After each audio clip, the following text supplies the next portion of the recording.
So we're just going to start by taking stuff apart.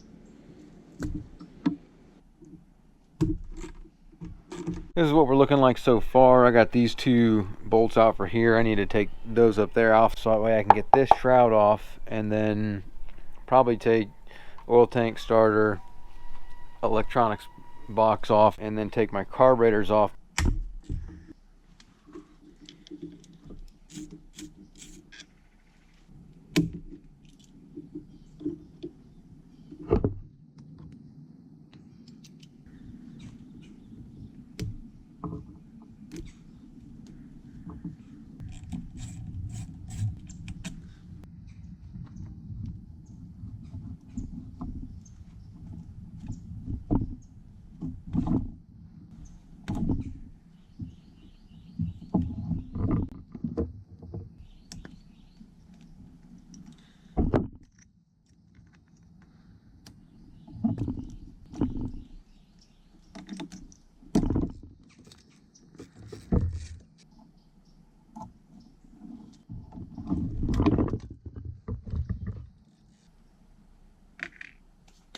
Now we got a pretty clear shot coming around here, so just need to take that bolt out, that bolt, and that bolt right there, and that will allow me to at least pull this side of this shroud off. And then I just need to get to those two right there, which the oil pump is in the way, and I do not want to damage that oil pump, so I'm probably going to go ahead and just take, you know, these hoses and the oil tank out of the way just to get all my space, which is kind of what I'm talking about today, which is one of the skills that I wanted to talk about today.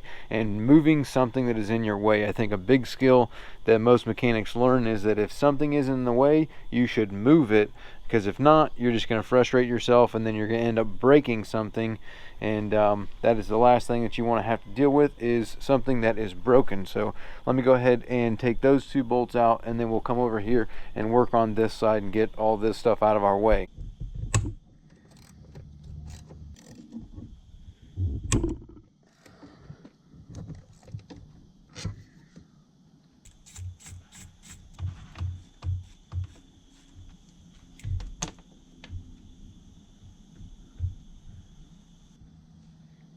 Honestly, I am probably, I mean, this is a legitimate problem. I'm gonna have to take off that oil pump.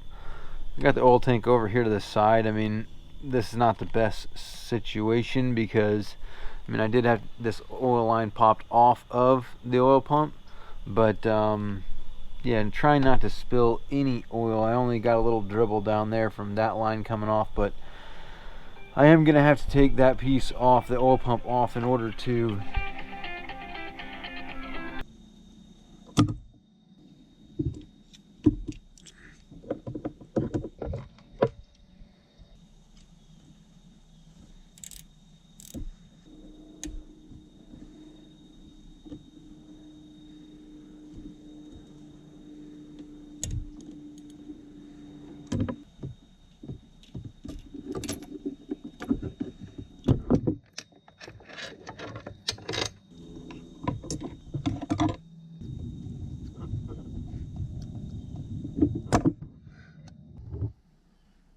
I need to move this oil tank. This oil tank cannot stay here. It is leaking a little bit out the top, so I got a little bit of a leak problem there, so I'm losing oil. I need to just disconnect it and go ahead and move this whole thing out of the way.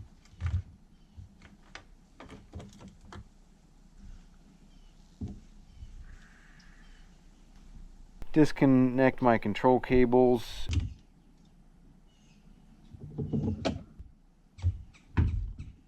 I'm gonna take the starter off, take the carbs off just to lighten everything up, and then yeah, then we will go ahead and pull the power head.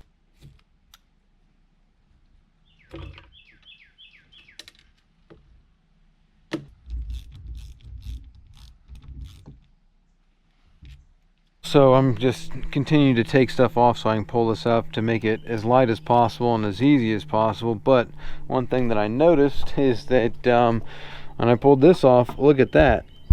If that weren't going to be a problem, I don't know what would. Fuel line's completely broke.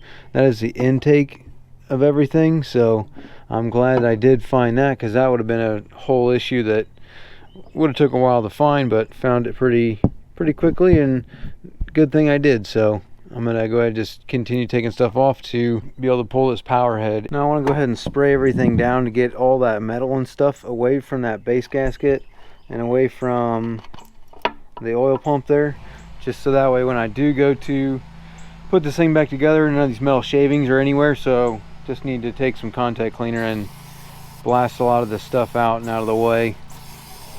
So clean that off, and then now, I mean, taking the power heads off is not too hard, it's just heavy, and that was all I was trying to avoid. So pretty much you got 8 12 mils, and then back here you got 1 12 mil, and other than that, that's pretty much all the bolts that hold this entire power head on.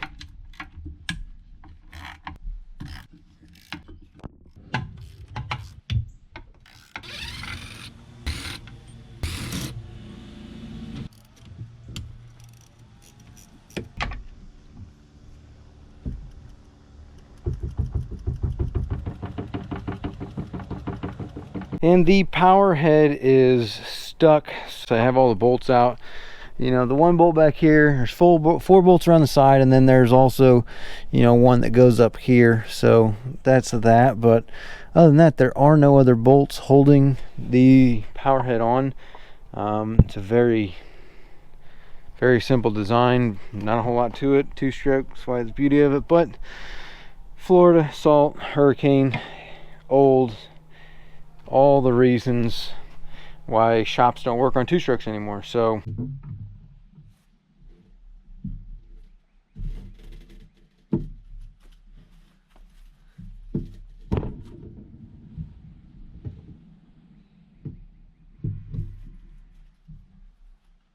okay, so we finally got it to pop free, got the power head to lift up out of there. So now I need to pick this thing up and take it inside where I can work on it. What I did to get it to finally pop was just lifted up the pan like this, used a bunch of PB Blaster around it to kind of soak in, get in that gasket, kind of get, you know, as much as I could.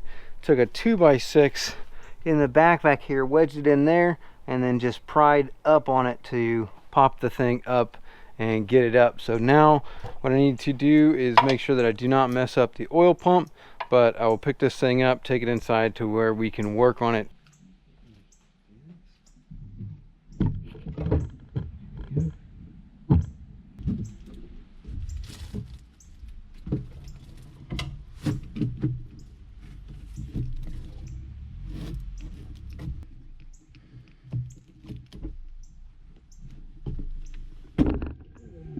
Okay, there's what we look like. You can tell this is probably a big part of the problem where it was stuck at up here. Look at all that rust. Oh boy, that's quite a bit. So I need to clean this whole surface off, get this old gasket. Look at this thing's all torn up and messed up.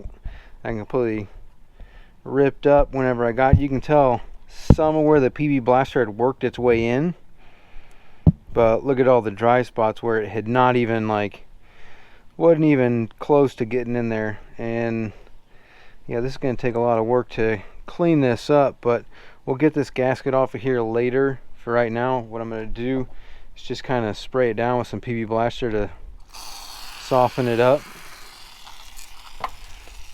That'll kind of help to soften it up, keep it wet, and then when we come back to try and get it off, it should make it easier to come off, because it'll be, you know, let this blaster eat it up.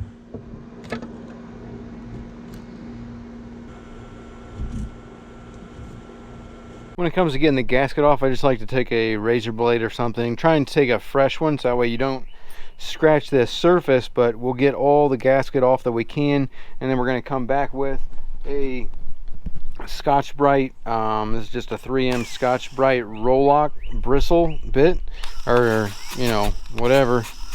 It's like little rubber fingers, and we're going to just polish all this surface off, and that will prep it for when we go to put the power head back on.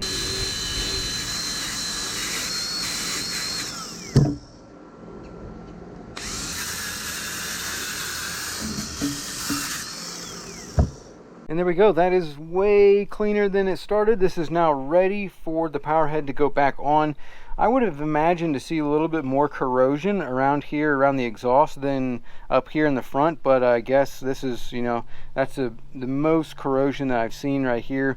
The rest of it's all pretty good. A couple spots around here that's a little bit, but I guess the gasket kind of covers over there, so maybe water splashes up and kind of holds there a little bit, and that's why those sides are corroding a little bit more. Not exactly sure. I'm still waiting on the base gasket, otherwise we would have put the power head on, but until I get the gasket I can't put it on. So that's how you pull a 2-stroke power head.